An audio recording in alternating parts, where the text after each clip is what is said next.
Hello, I'm Alexander, and this is my Lab 1 demonstration. I'm going to go ahead and go over my 4-bit adder since it's the amalgamation of everything we've done up until this point. On the left, we have our waveform. On the right, we have our schematic. We have three inputs, two 4-bit inputs being A and B, representing signed integers from 7 to -8. And we have a C in, which is a carry in, just in case we decide to carry in some values. You'll see it in our waveform over here. We have Y as our primary output, being the 4-bit output, also signed from 7 to -8.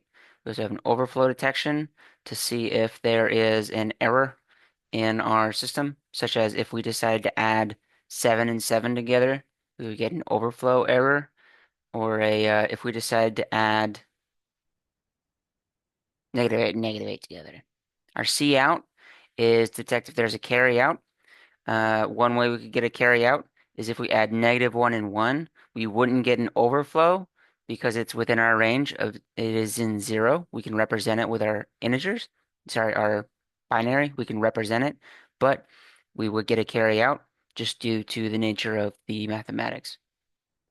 So over here, we see our waveform and our out. As you can see, 1 plus 1 equals 2. Crazy, I know. 1 plus 1 and a C in is 3. And then 7 plus 7 is an overflow because we can't represent it. So our system reads it as E, which is the same as -2. And then 8 plus 8, which is -8 plus -8. This will give an overflow because we can't represent it. And it'll also give a C out because it's they both have ones, the very most significant bit on the way left.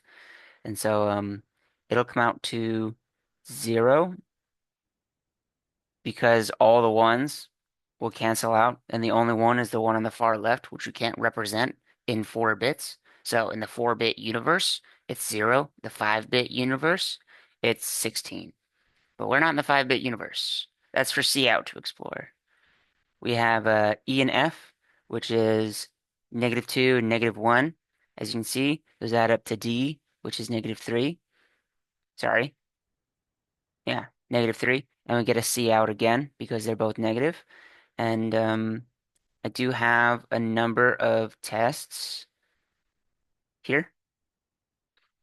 And if you follow the format, uh, these ones are tests made specifically to test our overflow C out and then our C in trigger.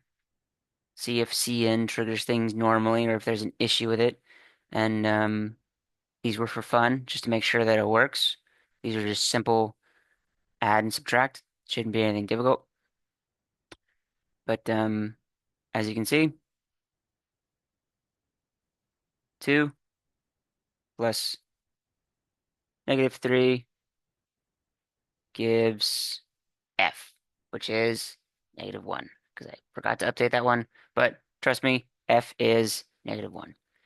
And that is the end of my presentation.